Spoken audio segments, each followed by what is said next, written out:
Bueno, bien,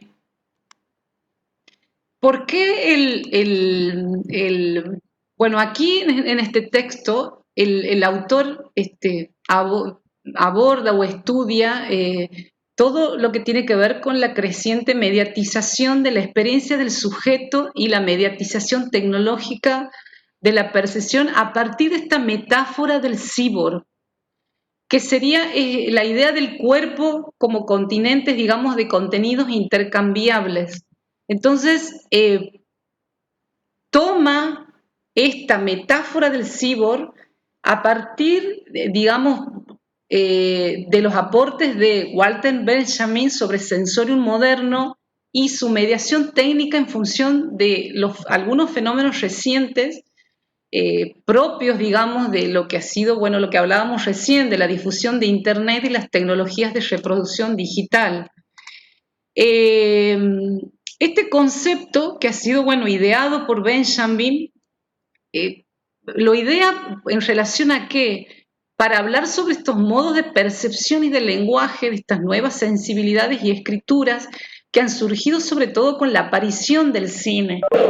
Si nos centramos allá por el, por el siglo, digamos, a partir del proceso de modernización de las metrópolis europeas, centrándonos en el siglo XIX, a partir de ahí, porque su estudio no es que abarca sobre un tiempo determinado, es un proceso, él toma varias décadas y empieza sobre el proceso de modernización del siglo XIX hasta llegar hasta la aparición de los medios de comunicación, pero sobre todo el cine, que ha sido el primer gran medio de masas, que ha aparecido allá por el 1890.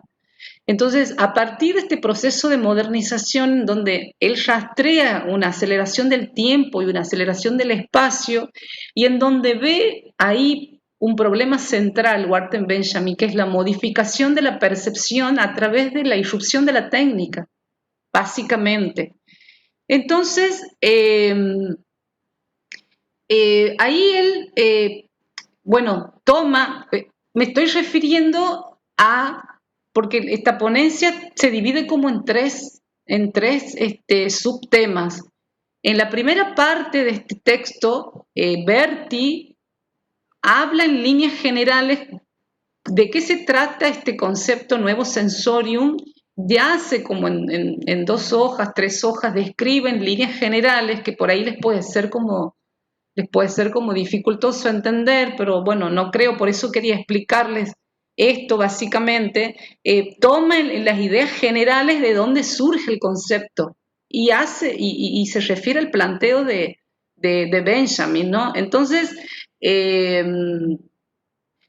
Benjamin toma sobre todo en su análisis, en su propuesta, el concepto de shock de Freud y también el concepto de memoria de Baudelaire.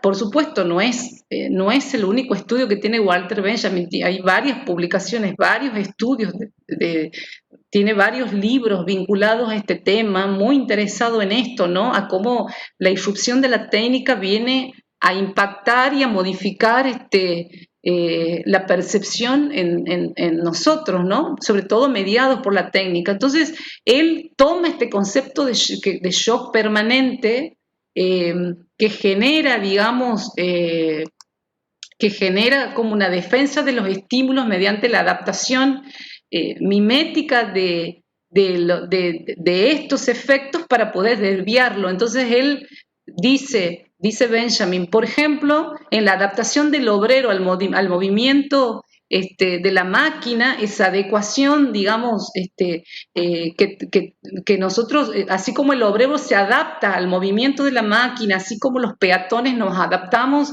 a cómo circula el tráfico, ese efecto de shock, él toma eso y también se refiere al origen, digamos, de esta sobreabundancia de estímulos que no son asimilables y por ello imposibles de ser convertidos en experiencia. Entonces, el contexto urbano en la ciudad moderna viene, digamos, como a poner, digamos, embollamientos sobre las marcas que deja, ¿no?, el trabajo de la mercancía. Entonces, ahí el autor plantea así, en líneas generales, de dónde es que surge este nuevo, desde dónde es que toma Benjamin para referirse e instalar este concepto de sensorium. Entonces,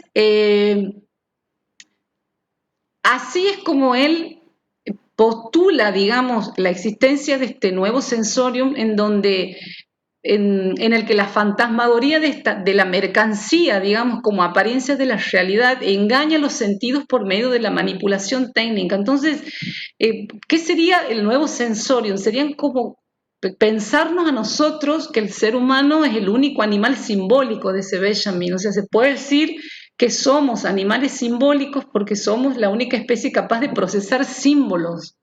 Entonces, en este sentido, cuando procesamos símbolos al hablar, nosotros procesamos símbolos al hablar, al callar, al escuchar, al mirar TV, al usar el celular, al jugar, soñar, diseñar, o sea, en todas las actividades que realizamos cotidianamente estamos procesando símbolos.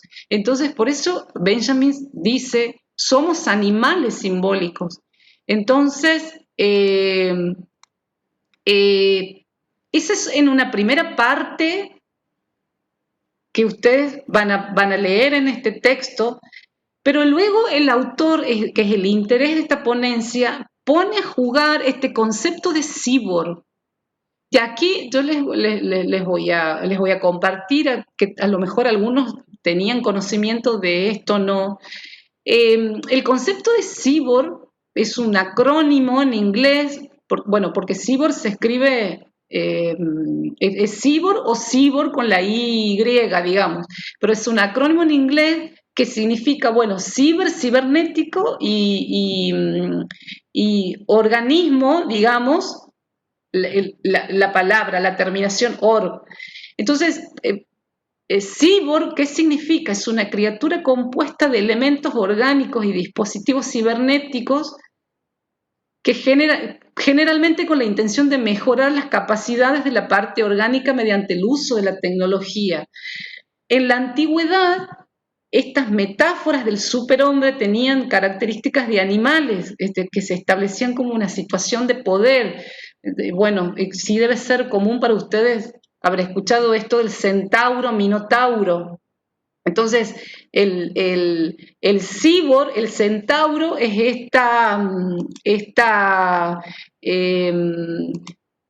esperen que quiero buscar, quería ver si les mostraba algunas imágenes.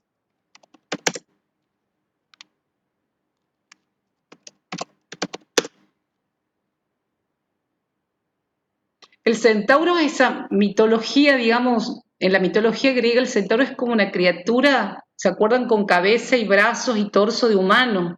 Entonces, pero el minotauro, creo que si saco, no me deja sacar la diapositiva. El minotauro, en cambio, es un monstruo mitológico de la mitología griega en donde el cuerpo humano y la cabeza, o sea, sería como el cuerpo de hombre y una cabeza de animal, sería como la animalización de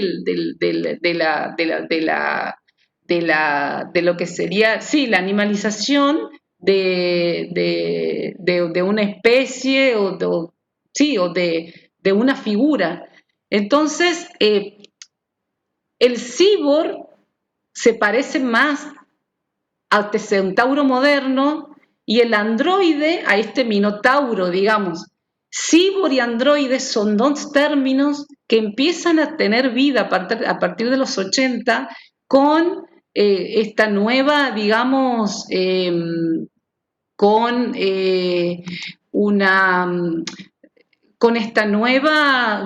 un subgénero de la ciencia de ficción que es el cyberpunk. Ese es como el interés, porque ahí es donde se centra a estudiar este autor, Berti, para trabajar, para analizar este nuevo sensorium moderno a partir de este subgénero de la ciencia ficción, ¿no? Entonces, las preguntas que se hace el autor con respecto a esto es, bueno, ¿qué diferencia a la inteligencia artificial de la natural en caso de que todo el cuerpo original haya sido reemplazado por la herramienta y la armadura? Dice él, tomando estas figuras, ¿no? Desde la antigüedad, trayendo, digamos, a colación esta figura del centauro, el minotauro, y cómo en la actualidad, las figuras del cyborg, o sea, estos organismos, digamos, organismos cibernéticos o esta versión en androide, cómo hoy empiezan a cobrar vida en la actualidad. Todo esto a partir de la digitalización y la mediatización, ¿no? De la técnica. Entonces, el autor dice, la pregunta esta se disuelve en un nuevo dilema del sensorio ampliando por dos fenómenos fundamentales. Esta idea de la ubicuidad del sujeto mediante la red o la idea de la ubicuidad de los objetos mediante la digitalización. Entonces, a partir de estos dos grandes fenómenos en donde se podría advertir esta nueva expansión del sensorium. Por eso se habla hoy del sensorium moderno, de un nuevo sensorium moderno, porque así como lo pensó Benjamin allá eh, a partir del siglo XIX, miren todo el tiempo que ha pasado, hoy por hoy autores contemporáneos traen ese concepto para ver cómo esta idea de modernidad viene a traer, cómo se ha expandido esta nueva versión, pero a partir de esto, ¿no? De la ubicuidad del sujeto. Cuando decimos ubicuidad es estar simultáneamente. Ubicuo quiere decir estar presente en todas partes al mismo tiempo. Entonces, por eso hoy Internet, la conexión, la enseñanza virtual, Internet nos viene a traer, digamos, tiene esta característica, ¿no? De ser ubicuo. Entonces, ustedes ese término seguramente lo van a empezar a escuchar permanentemente cuando se refieran a situaciones de interacción mediadas por la tecnología. Entonces, la idea de ubicuidad del sujeto mediante la red y de los objetos mediante la digitalización. ¿Qué ha pasado en las décadas, más o menos en el 80, 80, 90? Este subgénero de la ciencia que es el cyberpunk ha empezado a surgir, digamos, ha empezado a ser conocido por reflejar visiones, digamos, como distópicas del futuro, en donde se combinan ahí la tecnología avanzada con un bajo nivel de vida. Entonces, este término de cyberpunk, ¿cómo surge? A partir de un autor que es William Gibson. Él ha hecho popular este término de ciber, el término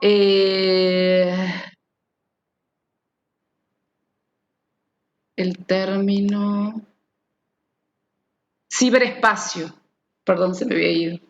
El término ciberespacio, que hoy es muy común que nosotros nos referamos al espacio e Internet como un ciberespacio, ha sido acuñado, surge a partir de esta novela, que ustedes cuando lean el texto van a ver que la novela que se ha hecho muy popular y que ha dado vida, digamos, Neuromancer, de William Gibson en 1984, ha tenido un impacto cultural importante y que ha trascendido los límites del género. ¿Por qué? Porque ha sido una novela de ficción más relevante del género, en donde el protagonista de esta novela es un ladrón de datos, un hacker del siglo XII que combate contra una corporación que pretende dominar cibernéticamente el mundo, y para lograr entra en la matriz de la computadora global. De eso se trata la novela de este género cyberpunk. ¿Qué pasa con esta novela? Ha trascendido, ha tenido tanto impacto a nivel mundial que desde ahí esa ha sido la inspiración de la película de Matrix y todas las series de anime que conocemos. Entonces, en esa novela, él acuña el término ciberespacio y ahí es donde se empieza a hablar de Internet y realidad virtual. Estamos hablando del 84. También esta novela sienta un ideario para esta incipiente subcultura del hacker, ¿no? Entonces son como dos figuras que entran, digamos, en escena y que él sin querer, digamos, William Gibson es un canadiense que se ha criado en Estados Unidos y él muy aficionado de la ciencia ficción y de digamos, de este género de la ciencia ficción, sobre todo el cyberpunk, tiene estas novelas y otras novelas. Entonces, él es donde empieza a hablar de ciberespacio y él que dice que el ciberespacio no existe, que es una alucinación consensuada de espacio y superficie. Nuestro cerebro percibe ese espacio cuando navegamos por Internet y nos comunicamos con otros usuarios, pero lo que percibimos como espacio no es en realidad códigos binarios enterrados en vastos corredores mundiales de información. Eso es lo que, digamos, por eso la ponencia trata sobre el cyborg que tiene que ver con este género de la ciencia ficción. Entonces, al final del texto, de aquí voy a dejar de compartir, a ver,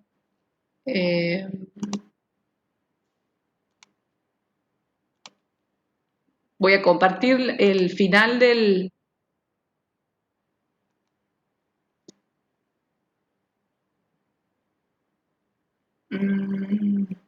creo que es este, sí. Bueno, aquí al final del texto, en el último ítem, aquí el autor, y con esto quiero ya ir cerrando, él que plantea en donde aquí está también la riqueza de los aportes de este texto, en donde él de que dice, retomando las consideraciones iniciales sobre el sensorium, a la vez tecnológicamente expandido y aislado, podemos pensar al hombre moderno como cyborg, o sea, no en esta imagen estereotipada como el hombre con brazo mecánico, sino en la condición de un shock permanente que genera una transformación de la subjetividad en contenido. Entonces, y esto también es interesante lo que dice él. Entonces, dice él, es decir, esto sucede no solo mediante la codificación de la identidad por el aparato estatal en una serie de códigos, por ejemplo, el código único de identidad, el QUIL, el QUID, no sé, la expansión de la identidad en la red a través de las representaciones digitales, y aquí estamos hablando de fotografías, grabaciones, fibraciones, avatars, o yendo aún más lejos en su localización y en su presentización ubicua. ¿Esto qué quiere decir?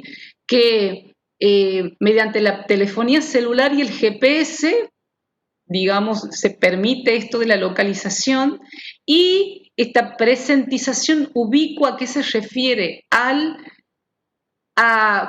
cómo la función de mostrar que estoy escuchando en el MC, escuchando, no sé, en Spotify, los tweets, los geotrackers, cómo puedo estar presente, digamos, estar mostrando al mundo qué estoy haciendo simultáneamente ahora, qué estoy haciendo, escuchando música, me siento triste, me siento mal, a eso se refiere la presentización ubicua. Entonces, ¿qué es lo que plantea? Que esta imbricación tiene a generar como una nueva percepción como montaje, ¿no?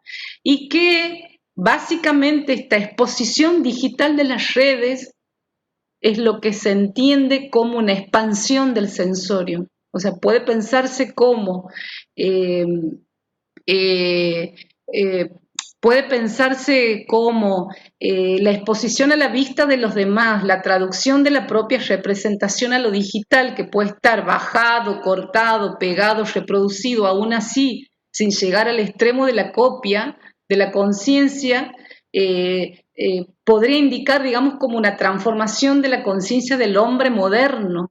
¿Sí? Entonces, esa es como una nueva discusión que está ahora en boga, la nueva transformación de la conciencia del hombre moderno y cómo eh,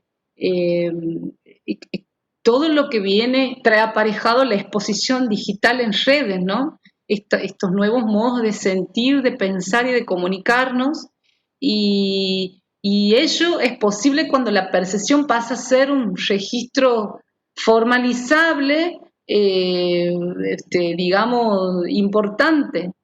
Eh, bueno, y aquí al final el autor hace una cita que está en inglés, pero hace una nota al pie y lo pone en castellano. Es una cita de la novela esta de Neuromancer de Gibson, eh, que habla de la Matrix, que tiene sus raíces en los primitivos videojuegos y cómo un poco trae a colación de lo que se pensó allá en la década de los 80 está sucediendo hoy actualmente, ¿no? Bueno, eso es, pero voy a dejar de compartir esto. Eso es como en líneas así muy someras, generales, eh, de este texto y de esta idea de sensorium, ¿sí? Además, yo les voy a linkear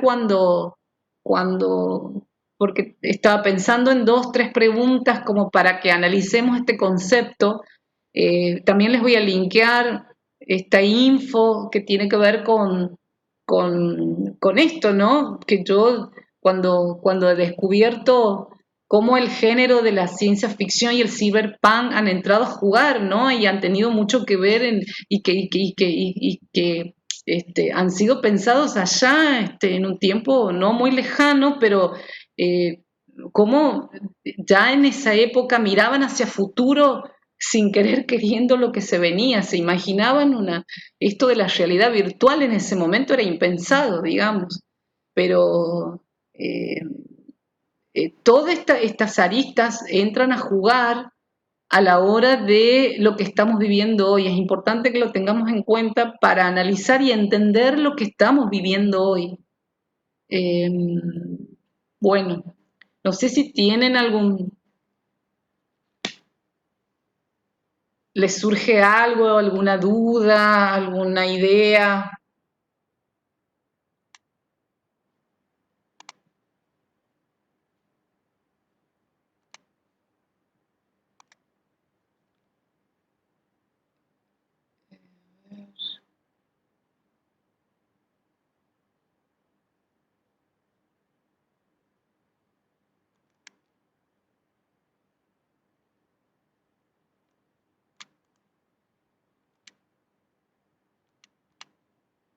Sí, ¿me escuchan?